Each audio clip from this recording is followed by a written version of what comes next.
Hello and welcome to Economics Principle. This is second video.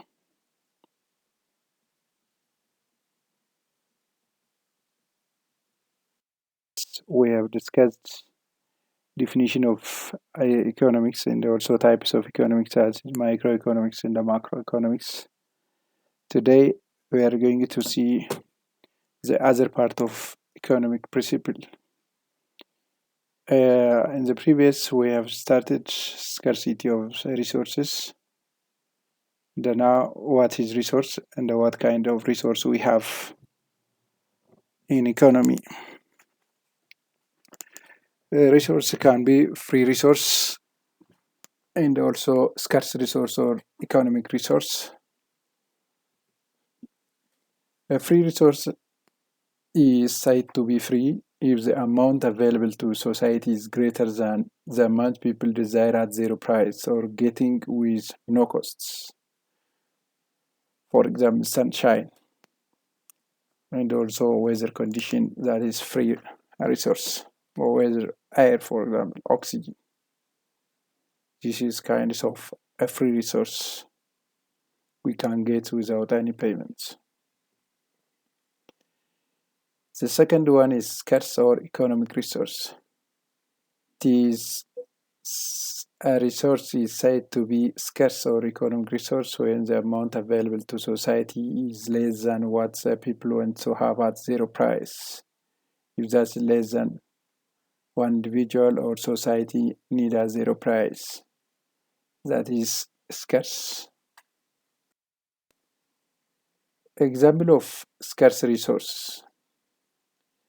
The first one is human resource, that is manual, intellectual, skills, and specialization or specialized labor. This is human resource and they are scarce. For example, there is a scarcity of intellectual person or skilled person or professional person. There is a scarcity of specialization doctor, for example, and also scarcity of scientists, scarcity of economists, like Solo, for example, like Friedman, like Keynes. There is a scarcity of such professional or such economists as well as such skilled human power. The other is most natural resources like land, especially fertile land. There is scarcity of fertile land, minerals, clean water, forests, wild animals, and the like. There is scarcity of such. There is scarcity of oil, for example, gas, gold, forest, animal, special animals. The other example of scarce resources are all type of capital resource like machineries, intermediate goods, infrastructure, all types of entrepreneur resources, that is special types of human talents that can create or invent different things. We will see such entrepreneurs in the following. Economic resources are classified into four categories. Those are labor, is the physical as well as a mental effort of human beings. That is physical. We can need a physical daily laborer, for example. We need their physical, and also we need their efforts, their minds, their physical as well as mental effort of human beings. Labor, that is kinds of economic resource. The reward for labor is wage. You can say wage, or we can say that is salary, but commonly we can call as wage. The second economic resources are land, refer to natural resource. Any natural gifted resource are included under land. The word, the rewards for the service of the land is known as rent. Rent is what we pay for use of land. The third one is capital. Is all the manufactured inputs that can be used to produce other goods in the service. Example, equipment that is used for producing other outputs. Machinery for transferring input into outputs. For example, in manufacturing company. Transports and the communication facilities. What is the reward for capital? That is interest. The fourth one is entrepreneurship. Entrepreneurship refers to a special type of human talent that helps to organize and manage other factors of production to produce goods in the service. The reward for entrepreneurship is called profits. Let us see what is entrepreneurs in detail. They are individuals who organize factor of production to produce goods in the service. Special talent of individuals that organize factor of production to produce goods in the service. That make or who make basic business policy. Make business policies, decision, introduce new inventions and the technology into business practice. And also look for new business opportunities. Take risk of making loss. Those are entrepreneurs. If you have the capacity to organize factor of production into produce goods in the service and make a basic business policy decisions, introduce new inventions in the technology into business practice, look for new business opportunities, and take risk of making loss, you are entrepreneur.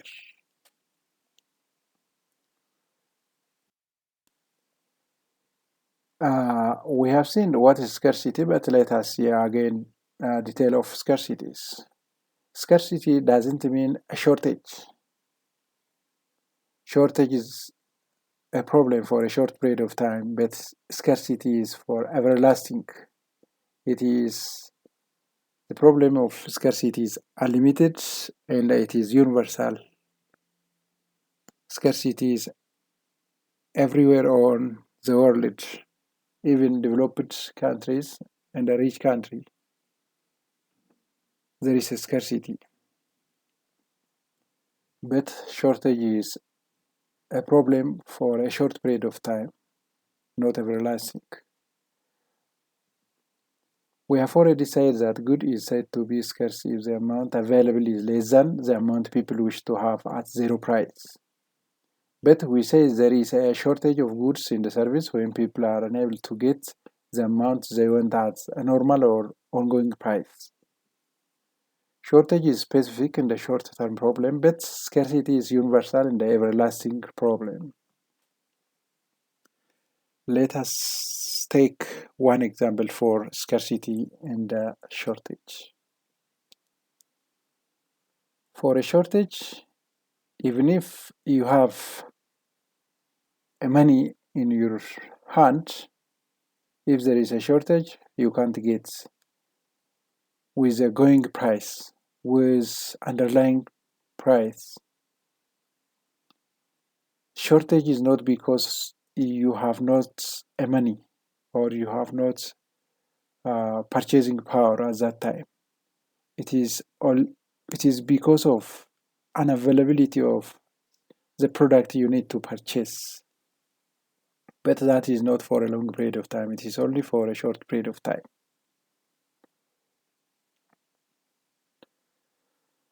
But scarcity is a universal problem.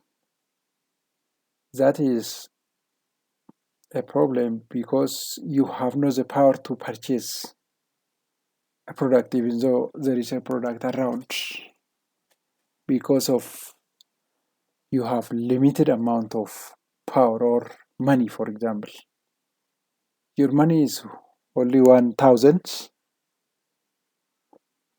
but you want or you need different kinds of products. At that time there is a product, there is also underlying price for that product, but because of because of you have not the power to purchase, or you are unable to purchase that product, and your cash is limited, you cannot purchase at that time or another time. This is scarcity, not shortage. So I think you can understand by using a different example.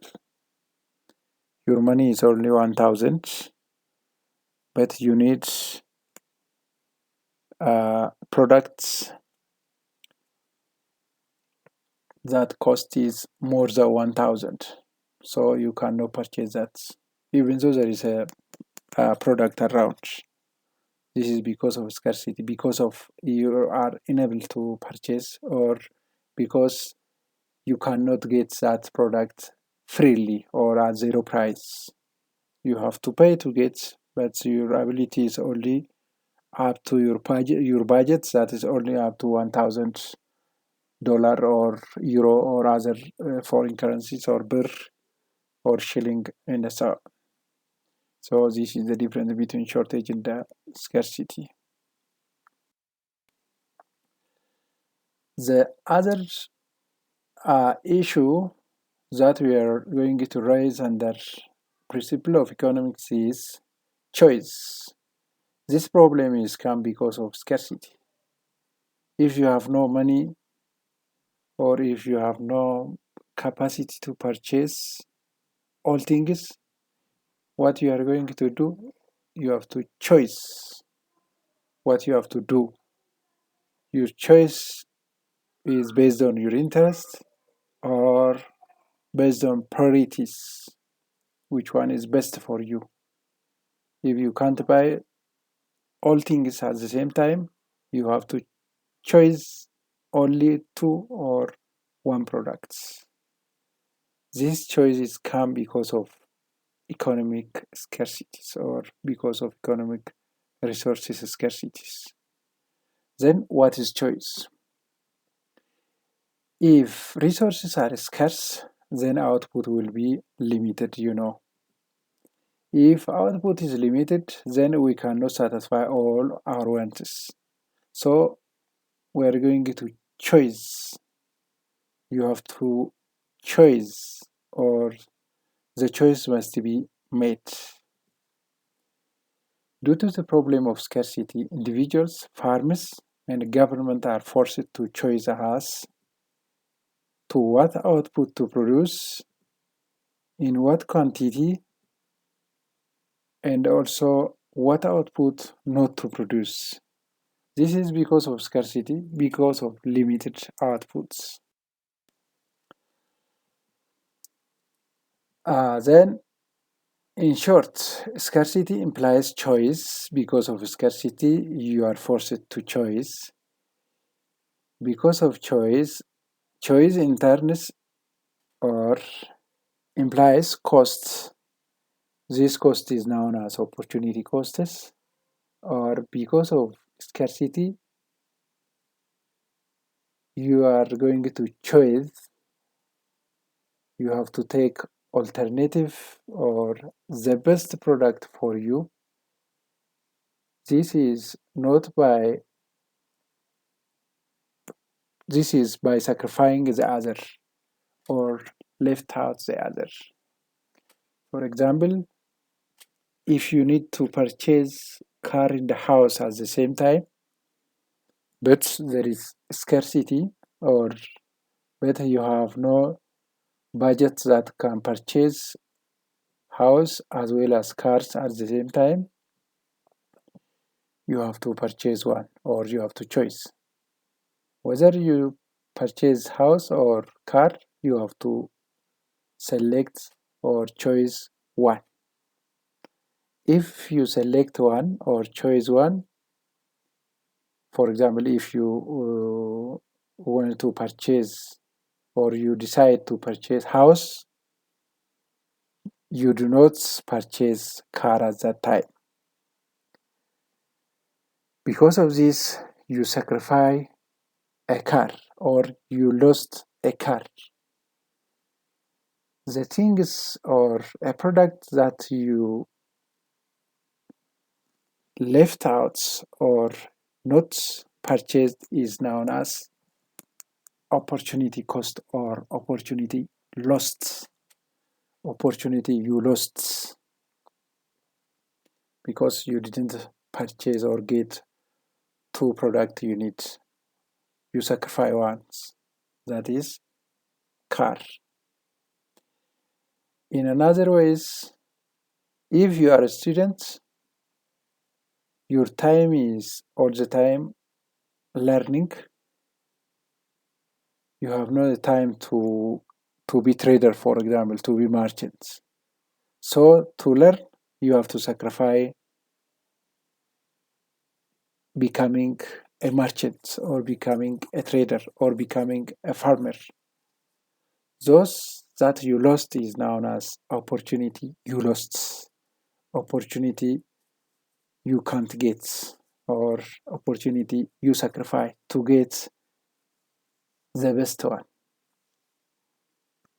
If you decide learning is best than becoming a trader, a trading activity is your opportunity that you lost. I hope you understand in this way.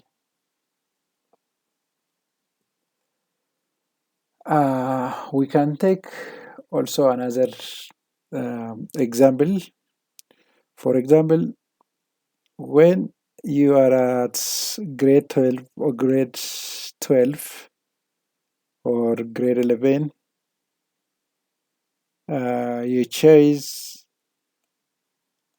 you have to choose to be a natural science student or social science student.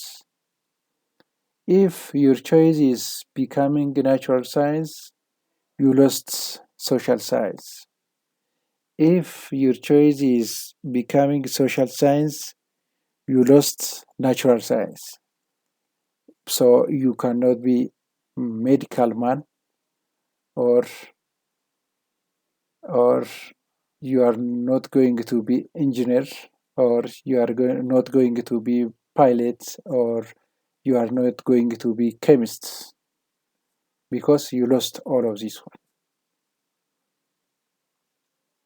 Or if your choice is natural science, you lost social science, so you are not going to be economist or you are not going to be management or manager. That could be bad. You are not going to be accountant or you are not going to be auditor or you are not going to be other professional workers. This is because of choice. Because of choice. These choices come because of scarcity. That means whenever choice is made, an alternative opportunity is sacrificed, as we said. The cost is known as opportunity cost we have discussed. Then scarcity, limited resource, limited output. It is leads to limited outputs. Then we may not satisfy all our wants because of limited outputs. And because of our want is limited, that means our want is unlimited, but because of limited outputs, we have to force ourselves to choose. Because of choice involves cost. That cost is known as opportunity cost or opportunity we lost. opportunity we lost. Because of time, we can lost our opportunity. Because of our capacity, we lost our opportunities. The other is opportunity costs is the amount or value of the next best alternative that must be sacrificed or foregone in order to obtain one more units of product we have discussed. Example, suppose a country spend all of its limited resource on a product of clothes or computer. Clothes or production of computer. If a given amount of resource can produce either 1 meter of clothes, or if an individual or country needs producing a computer, 20 units of the computer. Then the cost of 1 meter of clothes is 20 units of computer that must be sacrificed in order to produce meter of clothes. So to produce a clothes, you have to sacrifice 20 units of a computer. Or to produce 20 units of the computer, you have to sacrifice 1 meter of clothes. This is what opportunity cost means. When we say opportunity costs, we mean that it is measured in goods and the service, but not in money costs. It should be in line with a principle of substitution. It means we can substitute one with another or one for others. In conclusion, when opportunity cost of an activity increase, people substitute other activity in its place. If that is increased, we can substitute the other products. The other production possibility frontier or curve. Under principle of economics, so we have to see also the idea of production possibility frontier or production possibility curves. What is production possibility frontier or curve? It is a curve that shows the various possible combination of goods and a service. The combination of goods and the service that the society can produce given it is a resource in the technology.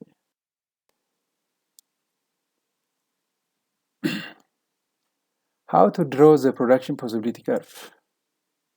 To draw the production possibility curve, we need the following assumptions. The first assumption is the quantity as well as the quality of the economic resource should be fixed, otherwise it is move. The second one is there are two broad classes of output to be produced over the years, that is two products that we have to produce. The third is the economies operating at full employment and thus achieve full production, or there should be efficiency. Technology does not change during the year. If technologies change it, the production possibility curve will change. We will see this one. Some inputs are better adapted to the production of one good than to the production of the other goods. This is specialization of labor. So this is the assumption under production possibility curve. If one is changed from this, we cannot draw. It is not possible to draw or production possibility from there. We will see what's happened.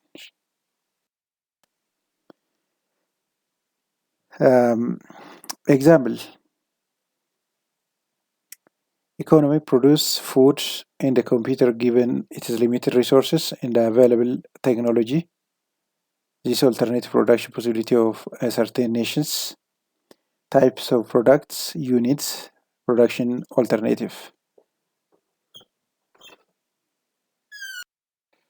Then food unit is metric ton.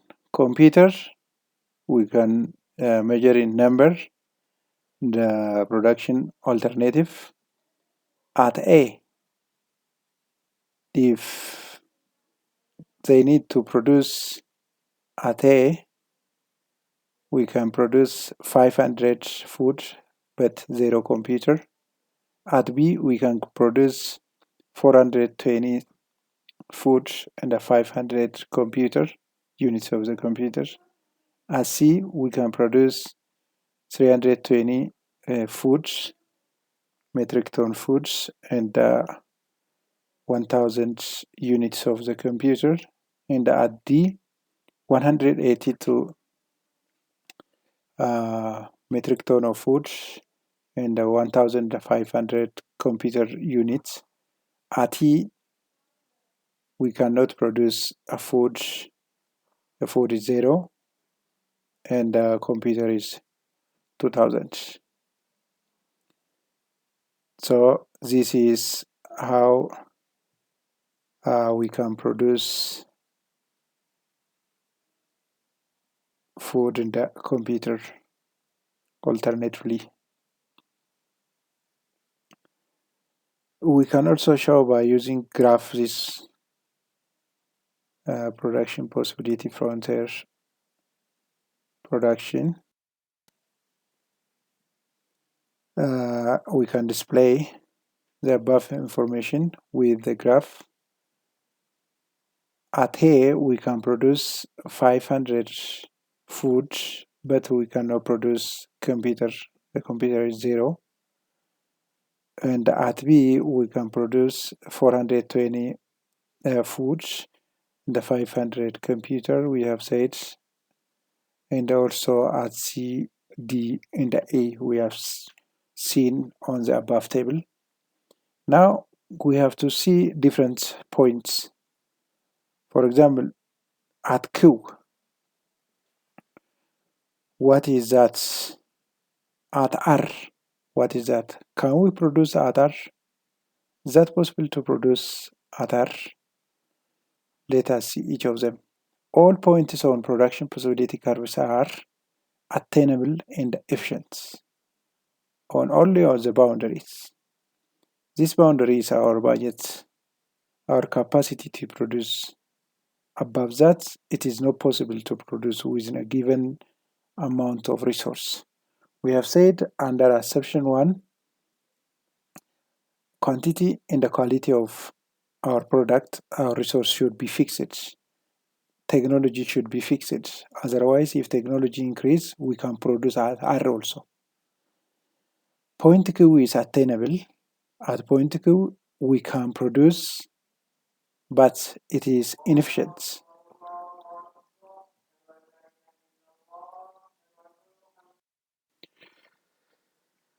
So on point Q, it is attainable but inefficient. That means there is a capacity to produce up to D, but this is underutilization of a resource. At point R, it is unattainable but efficient, but it cannot produce at R because your budget is already within production possibility boundary. You cannot produce more than that. Your budget is 10,000, but if you go up to R, you need around 12,000. That means in example.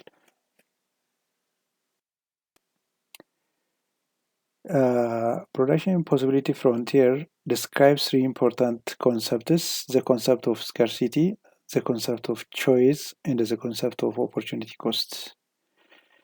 When we say the concept of scarcity, the society cannot have unlimited amount of output even if it employs of the resource and they utilize them in the best possible ways because it is scarcity. The concept of the choice, any movement along the curve indicates the change in choice. When you move from A to B, B to C, it is a concept of a choice. You have to choose the needed one. The concept of opportunity cost. Then the concept of opportunity cost. When the economy produces one on the production possibility curve, the production of more one good requires sacrificing some another product, which is reflected by the downward sloping.